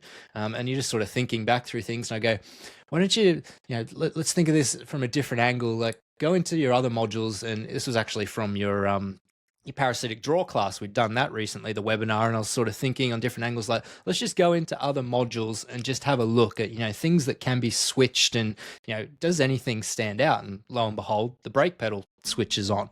Obviously you're not standing on the brakes, but there you go. And then, they get to the back and they find that there's aftermarket LED tail lights to it, which weren't a problem to start with. But now that the center brake bulb has blown, that that circuit must be all messed up because of these tail lights, and so it thinks the brake switch is on, and it represents as a no throttle situation. You sort of get something like that, and you're just like, yes, nailed it. That's cool. Yeah. We may need to let Tommy get to bed. Hey, I think you've done pretty good. I'm just feeling some text messages from my California people. It's still 6:00 there. Yeah. What's the time difference you have over there? So from coast to coast? 2 hours behind. Yeah, okay. So 2 hours. I'm 2 hours behind. Me and Sean are both Central Time. So it's 8 p.m. So it's 6 p.m. in California. Mountain time it'd be 3 from east to west. Yeah, it's 3 from east to west. So East Coast is an hour ahead of me. And then there's a time zone that doesn't do daylight savings time, right? Or a part of the country that doesn't do. So then the Hawaii difference changes. Hawaii is not Pacific Standard Time, but I think Pacific Island or something like that. I They don't do thought daylight savings time. I thought where Cody was applied to No, that's that just too. because fucking Arizona said fuck your couch. But yeah, but I think it's just Arizona as a state doesn't do daylight Okay, savings that's time. what it is. So it depends on the time of year, the difference of time. Yeah, it gets confusing. So if they could just get rid of that daylight savings time already, that would be fantastic. Just Yeah. give me that Well, extra it's actually hour called of flight. their time is called Hawaiian Standard Time, the Aleutian time zone. Okay. Yeah, and they do not observe daylight savings time, but Arizona I think is I think they're Mountain Time, aren't they? Yeah, I they're think Mountain so, yeah. Standard Time. Yeah, they're Mountain Standard Time, so they're basically on Colorado time. I'm on who knows what time at the moment because we've got a 3-year-old baby boy, so I'm on his time. It's just everything's a Whenever he blur. wants. Yeah. The state of Arizona is on Mountain Standard Time, but with the exception of Navajo Nation, does not observe daylight savings. That must be fucking goofy. Huh. So that the Indians observe it and they don't. Interesting. We've got like a town where you're saying you want to go to the Gold Coast, so that gets quite close to the border of Queensland and New South Wales. And there's the town that literally it's as good as it spans over it. Like technically it stops there, but you can be at the hamburger shop on one part of the street, but then you're a little bit further down the street and they're on completely different time because they're in New South Wales. And so it's like you could leave for work and the time zone changes before you get there. I was always wondering about that because there's definitely places in the U.S. where you're that close. Like you might drive from your house to work and be in a different time zone, and how goddamn confusing that would be. So you guys have different. Like I thought, all the East Coast was in the same time. But it's when the daylight savings kicks in. So New South Wales observes daylight savings, Queensland doesn't. So yeah, that's what you were telling me, that it was kind of weird. Yeah. So when we're trying to set up our webinars, because I'm trying to get a decent live viewership across Australia for you, and that in itself changes at different times during the year. For some states, it still works, whereas some states they're going, man, it's like 10 o'clock at night now. Like I'm not getting up for no webinar. Yeah. No, I understand it. Okay, so I just thought the entire East, because most of the country population is on the East Coast. So I thought it was all the same time zone, honestly. Yeah, Gotcha. we're definitely right over on the coast. So over Western Australia has a little bit as well, but definitely the majority of us are on the East Coast and pretty close to the coast as well. So different to USA, where you sort of populate the whole country. We're just like that red dirt, leave it for the snakes. Yep. And then Perth is what, 2 hours behind East Sydney time?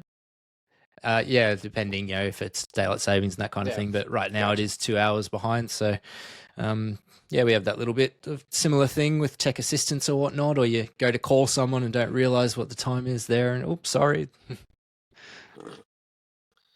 I honestly think daylight savings times is utterly useless. Yeah, it needs to go, and they keep talking about it every year. They're gonna axe it, and then it doesn't happen. And what was it that which tribe said this? Some Indian chief said that the white man thinks that cutting a blanket on the bottom and sewing it on the top is going to give you a longer blanket. Yeah, that's pretty much it. I just want my extra hour of light in the winter, so I'm not so depressed. I don't want it to be dark at 4 o'clock. That's real for me, dude. Like, yeah, it gets bad for me, dude. I got to up my vitamin D because it sucks. Yeah. Well, the cold and the dark at 4 o'clock, after Christmas time, then I'm just kind of like, okay, can it be April already? Yeah, same. Especially since I hate the winter, I hate the cold, I hate everything about it. I'm good until Christmas. Like everything's cool and the snow is great, and then after that, I'm done. I get the snowbird thing more and more every year. Yeah, maybe we'll buy some property in Australia if I hit the lotto. Because Jesus Christ, I thought property here was bad. Jeez, it's getting pretty outrageous. We have a housing crisis. Yeah, everyone just wants to be close to these centers, So, like I say, there's not much that's happening outside of these main ones, and it's just basic economics. There's only so many to go around, and everyone wants to be close to those centers. It's just going up and up and up. So, but I they got to noticed do you guys something don't about build. it. But I noticed you guys really don't build it. You build up as much as some other cities who are on property constraints, like the Chinese, right? The Chinese that are like Hong Kong, for example, right? There's so many people that live there, but they just built upwards. You guys kind of just are expanding outwards. yeah, we definitely don't have what you would call traditional skyscrapers. Like, sure, they're big buildings, but then you go to other countries, you're like, oh, that's there's 100 floors. So it's it was interesting. Even when I went over to Worcester, that would be close to it wouldn't be the city centre in Australia. It wouldn't be Brisbane or Sydney, but it'd be much closer to there. Whereas there you're almost 2 hours out of the city centre, and it's quite a large thing. There was a hospital that was the size of a suburb for us. Oh yeah, shit! My fucking high school was the size of a hospital. My old high school was 4,500 students. Holy crap! Yeah, so I get it, man. Like the cities here are we built outwards. Like in the States we have a metric fuck ton of people here. Yeah. Yep. Well, hopefully we'll get over to see it again. I'll have to have a chat to the guys and see what we can sort out, and you guys make it to Chicago, man. See if we can get into this clown car with you for the road trip.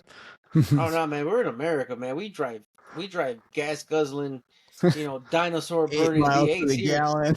Yeah, man, it's America. You're gonna put me in the bed of the pickup truck. I'll sit back there with the shotgun and a piece of hay in my mouth. You be in the back of my Escalade. I'll give you my AR. That way you can feel freedom. Yeah, no, that's what we had when I was going to the airport last time. We were at an Escalade, and I'm just sitting back there like, this is a lounge room. Like, this is crazy. That's what I told Clayton. I was like, we're gonna road trip. Well, it depends, but yeah, I was like, we'll road trip my Escalade down there. You can see America and see what freedom really feels like. Burning fucking dinosaurs. Yeah, that's our next frontier here. Like, it's the worst country really for EVs, but the government is looking to show how great they are by bringing in all these Chinese EVs. That who's fixing these things? I was reading about your electricity stuff, and I'm just like, that makes no fucking sense to me. The EV we're good that we have a lot of solar. So solar's super common over here. It's really rare to see houses that don't have solar, so we're good there. But it's just it's a pretty large country. So when you're out of the cities, it's the kind of thing where people can be doing hundreds of kilometers a day, and that's not really EV territory. But in the city centers and suburbs, it makes sense, and we've got solar. It's just where your orange fearless leader in Trump is keeping the Chinese ones out. Our government seems to be more like, bring it in, we'll take it. So all along me now the highway, there's Zeekr and Deepang and Chery and all these manufacturers I've never heard of. Better be American pieces of crap, right? We are gonna make the pieces of crap that we drive. Exactly. We're not gonna have some Chinese fucking Shang Wang or Ding-a-ling come in and fucking tell us how to build cars, goddammit. Yeah, but then you see some of them, and some of these BYDs and stuff, and they're impressive. Nice, they're impressive cars, So there is a range there. It's like some of them are absolutely terrible, and you're like, who wrote this? Their service information OE is like a poorly translated cookbook, and then there's quite good ones that you're like, wow, this is actually a pretty sweet car. Number 3 is not angry. The fuck? That's it, right? It's what was funny for me is I think if I took 10 Ubers in Sydney, I think 8 of them were EVs. I hopped in Polestars and Teslas and even like Korean EVs and shit, like Hyundai EVs, and I'm just like, is there a reason why everybody's using EVs for Uber here? Like, that was kind of weird to me. Yeah, for a long time the taxi cabs have been pretty much all Toyota Camry hybrids. That was the main one, and they just get massive savings, fuel economy, never changing brake pads, all that kind of stuff. Well, that's right. I'm like, man, they rot the shit here before they wear out. Yeah. Yeah, we have to use salt here.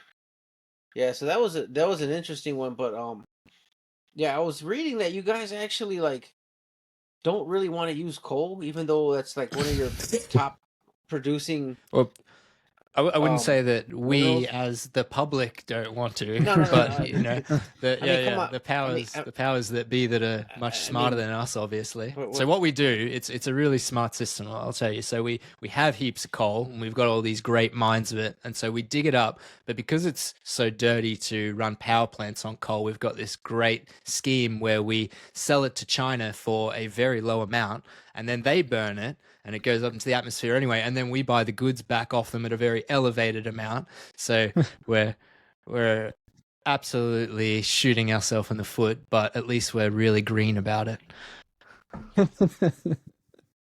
I'm telling you, And man. I forgot that we send it over there on giant boats as well. So you got to that are burning coal. Yeah, we got You to. should have tossed, which is kind of stupid because I think what was it like? China was the number one producer of coal. Like they have the most coal deposits. I mean, I'm not all over that, but we've got heaps. You know, it's a massive industry. We've got heaps of it, and we just yeah, we were using heaps of it for ages, but it got a little bit on the nose as far as policymakers, and everyone's deciding they're doing their green thing. But yeah, I try and stay out of that. I got enough problems trying to fix cars. Politics is not my thing. Uh-huh. Let me see here. Yeah, China. Yeah. I'd say it's all to do with we've probably got quite high quality and things like that as well. So you know the minerals that we get. Oh shit! Which We is the one vast thing we've got in Australia. We produce more than you guys actually. Yeah, right. I suppose per capita and the size of us, it's a big thing for us. Tonnage. Yeah. Yeah, the tonnage we produce more. We're a huge land mass, but not a huge population, and so we probably don't pull a lot out. But in relation to how many of us it is, it's a pretty massive industry. But I mean, I don't care what rolls in the bay. They can make what policies they want, and I'll try and learn how to fix it, and we'll do our best to try and keep up. As long as they don't. Oh man, then fuel cells. Like I haven't had to put on my propeller scientific cap yet and try and learn about fuel cells, but I'm actually looking forward to fuel cells. I always suspected that hydrogen fuel cells was going to be the best move in terms of like market, because at the end of the day, like there's always a feel to it, right? Like I don't like how EVs feel. I feel like I'm driving a fucking golf cart. Like I don't like how they feel, and hydrogen fuel cells gives you that opportunity to still have what we consider a vehicle, right? Or the traditional feel of a vehicle with the emissions, without the emissions. And the technology is relatively still simplified, right? It's aside from the combustion, it's still the good thing is it's still an EV, so this training in that we're putting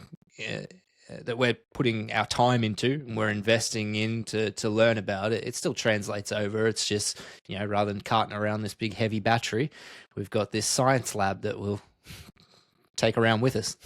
Plug it. Mm-hmm. Somebody told me one time, what are you worried about hydrogen fuel cells?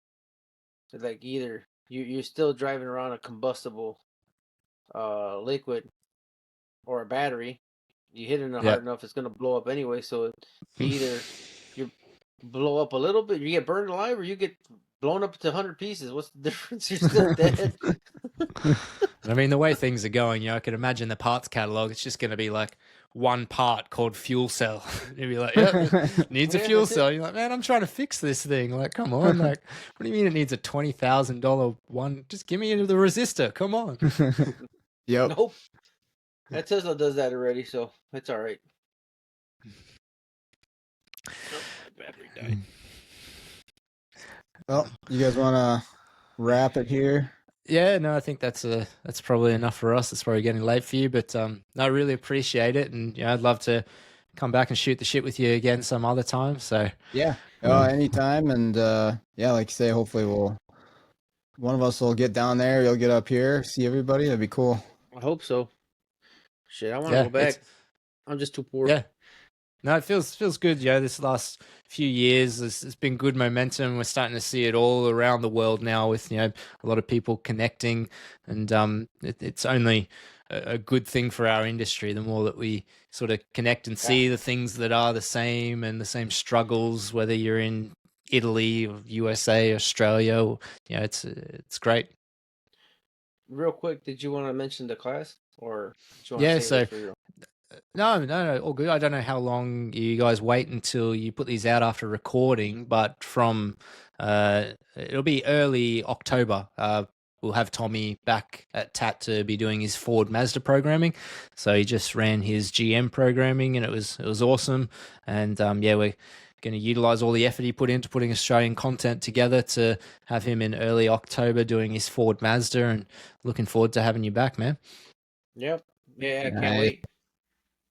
That's actually the class that I was like the most proud of. There's a lot of goodies in that class, so I'm hoping you guys sign up and spend a couple hours with me. Even though we went over, I kind of felt bad. Oh, you're very, very gracious with like, your time. Yeah. I was just like, hey man, like we could get more stuff, but I thought I just only had 2 hours, but I didn't care. Like, I'll go over as long as the point gets across. I'm happy. Yeah, it's great, and we really appreciate that you did a few live programmings there for us as well, and I think people got a lot from it, and it's great that there's a recording there, so they can go back, and those error codes that were coming up, stuff like that. People are going to run into that one day, and it's very different to doing a programming course where you're sort of like, this is what should happen. Go for it. I think you gave a lot of like, this is what's going to happen, and this is a little bit of tips to get around it. So that's what we want. Yep, and that's actually when I started teaching or developing the classes. I wanted something that I wanted that extra mile. All the books that I did for like STX or anything else that I've done, they're actually not just books; they're manuals too. So if you go through my book, you will learn you can program a car by following my steps. Very nice. Very good. Well, we'll see you soon for it. So, thanks very much for having me, guys. Yeah, thank you for spending the time. Appreciate it. All right, that is going to do it for today's episode. Thank you so much, Brendan, for spending the time with us this morning, this evening, whichever way you want to look at it, and all the hard work that he puts in. Great guy to know. Also like to thank everybody else out there for listening, feedback on the show, emails I get, interactions I have with everyone. If I don't get back to you right away, please trust me, not ignoring you, just busy, and sometimes messages or emails slip through, but I do try to get back to everybody. So keep it coming. If you got ideas for the show, you want to be on the show, you want to hear from a specific person or about a specific topic, shoot it over and we'll see what we can do. But as for next week, we'll be back on the regular release schedule. So sorry about the little late episode, but with that all out of the way, let's get out there, start fixing the world one car at a time.